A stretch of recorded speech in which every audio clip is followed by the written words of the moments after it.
Hi everyone, আসসালামু আলাইকুম। Welcome back to my channel. তো আশা করি আল্লাহর রহমতে সব ভালো আছেন। আমরাও আল্লাহর রহমতে সবার দোয়ায় আলহামদুলিল্লাহ ভালো আছি। তো আজকে একটা খুবই মজাদার একটা রেসিপি শেয়ার করবো। আর আমার মনে হয় খুব একটা আনকমন একটা রেসিপি। আমি এই রেসিপি আর দেখছিও না ইন্টারনেটের মাঝে। আর আমরা যারা সিলেটি আসইন তো অনেকে খাইছেন, অনেকে খাইছেন না। এটা হইল গিয়া লাউ দিয়া টক রান্দা। যেমন আমরা জেলা সিলেটি ভাষায় কই কি, যেমন খদুর টেঙ্গা এটা হয়, বড়ই দিয়া খদুর টেঙ্গা হয়তো সিলেটি যারা আছেন অনেকে খাইছেন। আর যারা খাইছেন না ট্রাই করবা, খুবই একটা অন্য লাখাম একটা টেস্ট লাগে, ভালো লাগে। তো এই তো আমি যে লাউরে খাটিয়া নিছি, ছোটো ছোটো করে অমলা খাটিয়া নেন, এটা আমার গাছেরও লাউ আছিল। আর আমি কিন্তু এদেশও আইছি বলতে ফার্স্ট খাইরাম, আর আমি ফার্স্ট রান্ধিরাম, আমি আর কোনোদিন রাঁধছি না।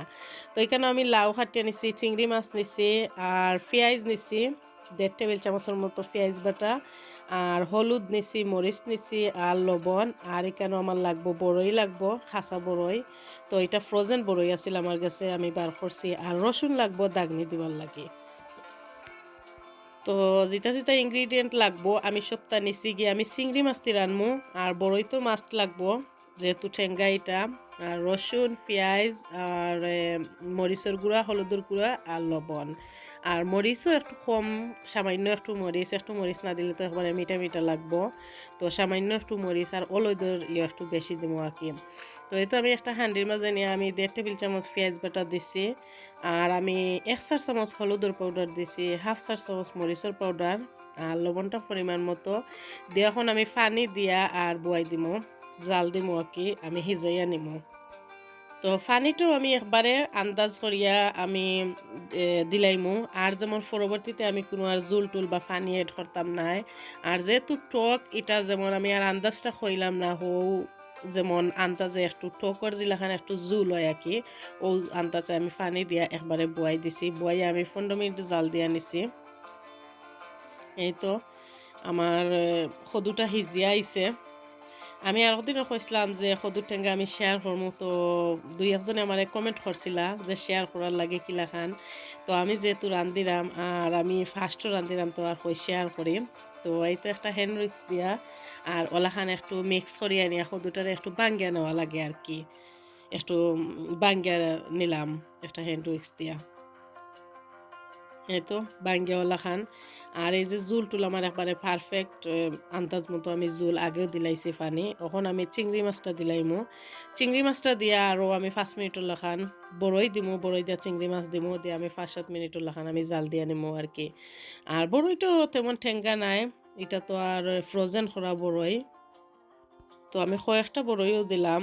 তো আন্দাজ করি যে যতটুকু টক খাইতে চাইন বড়ই দিতে পারবা। দেশও থাকতে খাইছি, আসলে খুবই একটা মজা লাগতো। আর হো আগর টেস্টটা যেমন রয়ে গেছে। আর আমি কই যেমন খদুর টেঙ্গা খাইতাম, বাট সফর কদু আনিয়া তো এটা আসলে মজা লাগে না, গাছের কদু মজা লাগে। সফর কদু তো আর হিলাখান সিজে না। তো আমি চিংড়ি মাছটাও দিলাইলাম, কারণ আমি 1 প্যাকেট চিংড়ি মাছও দিছি, একটু বেশি চিংড়ি মাছ দিলে ভালো লাগে।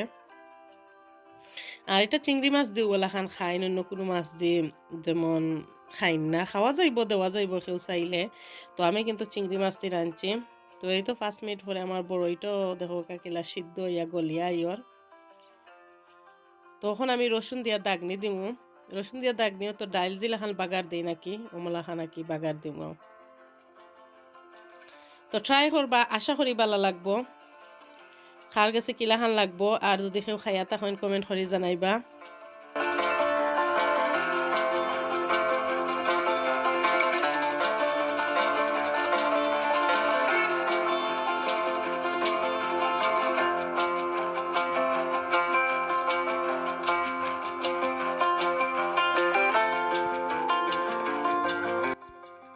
তো এই তো আমি লাস্টের ধনিয়া পাতা দিয়ে নিলাম কি, আমার টকটো হয়ে গেছে। এখন আমি আর কি বাগার দিলাম।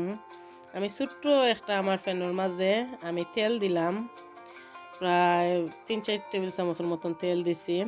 আর এখানেও একটা রসুন দিছি মিডিয়াম সাইজর, মানে একটু বেশি রসুন দেওয়া বাগারটা দিলে যেমন মজা লাগে, একটা আলাদা একটা স্মেল আয়। তো আমি রসুনটারে এখন বাজিয়ে নিমু, নিয়ে আর কি এক কথা যেন ডাইল জিলা বাগার দেই নাকি ওলা খান। তো আশা করি আমার আজকের রেসিপিটা সবার কাছে ভালো লাগবো। ভালো লাগলে জানাইবা কেউ যদি খাইয়া থাকেন। এই তো আমার রসুনটা এই হালকা ব্রাউন হয়ে গেছে, গোল্ড কালার। তো আমি দিলাইলাম। মজা লাগছিল, ভালো হয়েছিল। যে গাছের কদুটা খাই আরও ভালো হয়েছিল। সস্তাকে আনলে আসলে জানতাম না খেয়ে অতটা টেস্ট পাইবানি, কেন সফর কদু তো অতটা বালা থাকে না। গাছের কদুটা হিসতেও যেমন তেমন একটা সময় লাগে না। দেখো কি সুন্দর একটা কালার আইছে। একদম সহজভাবে কুইকলি যে কোনো কেউ চাইলে বানাইতে পারবা। তো আজকের মতো আমার ভিডিওটা ওখানে শেষ করবো। সব ভালো থাকবা, সবে সবার লাগি দোয়া করবা। আল্লাহ হাফেজ।